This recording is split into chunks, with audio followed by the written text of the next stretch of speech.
And on Texas, Governor Abbott has now responded to the administration responded to the Department of Justice's letter saying Texas will see you in court, Mr. President. Your response, and can you give us a sense of what comes next here, how quickly this may play out? So I'm going to let the Department of Justice speak to this. They've been very clear last week that they also will see Governor Abbott in court for his unlawful actions. We've been very clear about that, and we have also said that when we move forward with a plan, right, a plan of deterrence, diplomacy, and also enforcement with how we were going to move forward after Title 42 was lifted, we actually saw the numbers go down.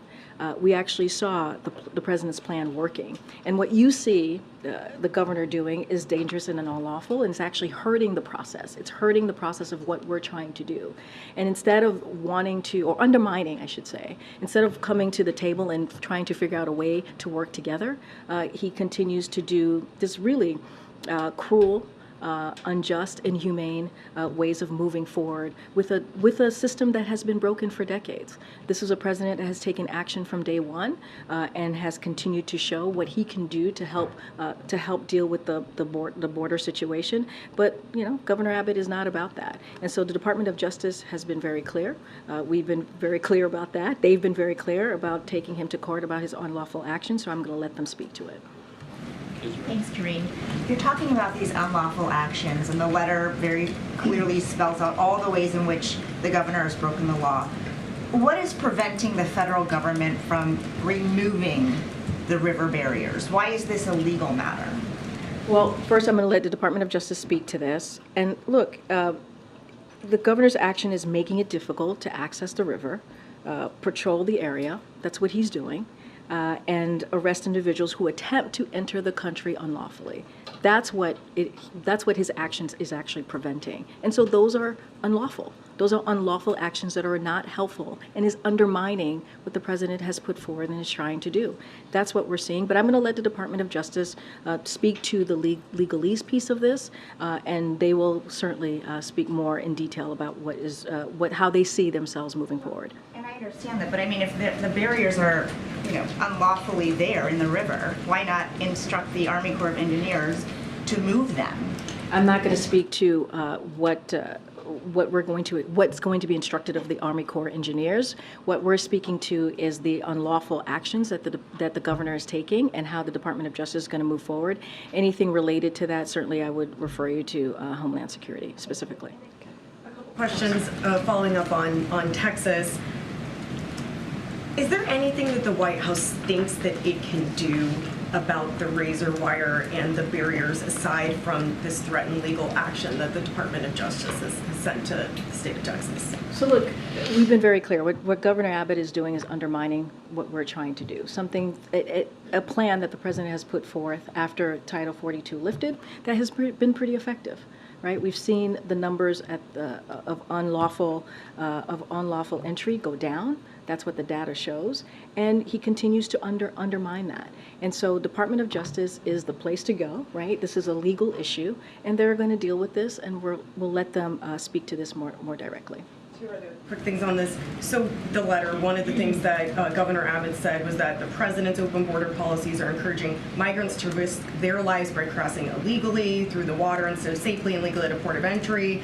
He said that it's been under your watch that migrants have suffered an unprecedented crisis of inhumanity. What is the White House's response to that part of the letter? But Governor Abbott he's not moving forward in good faith. He's just not. There's no good faith effort here in what Governor Abbott is doing. And the only person, the one person that is sowing chaos is Governor Abbott. That's what he continues to do, political stunts in an inhumane way.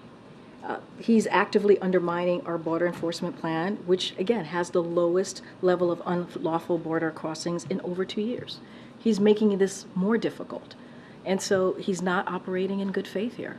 That's my answer. And lastly, you had said that they could just come to the table potentially and talk about this. When was the last time that President Biden tried calling Governor Abbott? Let's be very clear. Governor Abbott is making it harder for the men and women of the Border Patrol by what he's doing. He's making it harder for the people who are supposed to work to protect our border. That's what he's doing. And so you've seen them meet many times when the president has visited Texas. And so, you know, I get the question, but he's literally operating in bad faith. That's what this governor is doing.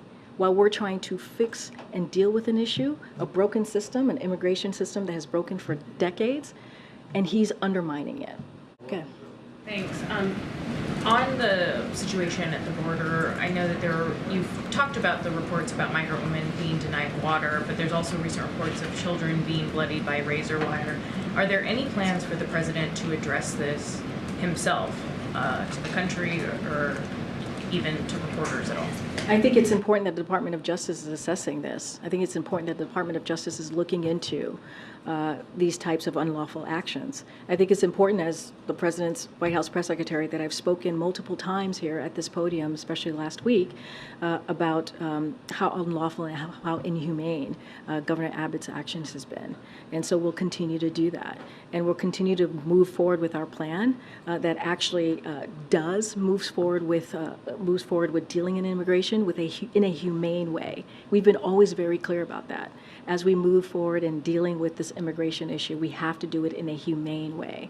And that's what we've seen. That's why we've expanded legal pathways. That's why we've made sure that we've had diplomatic conversation. That's why we've made sure that we've had enforcement at the border to make sure the unlawful process of this is dealt with. And so that's what you've seen. I think if you look at the president's actions, that says everything that you need to know to the question that you're asking me. From the day one of this administration, the president put forth a comprehensive immigration piece of legislation to deal with this issue that has been a problem, a broken system for decades, wanting to do it in a humane way. When you have a governor who is undermining the process and doing it in a way that is not in good faith, we're going to call that out too. I'm going to let the Department of Justice deal with that. But any plans for him to actually talk about What I'm saying is the president, I feel that he has been very, very clear about this by taking actions, by being vocal many times on this, and has said we need to do this in the right way. We need to do this in a humane way. And that's what you're going to continue to see from this administration. And you've seen that in actions from this administration. All right, everybody, I'll see you tomorrow.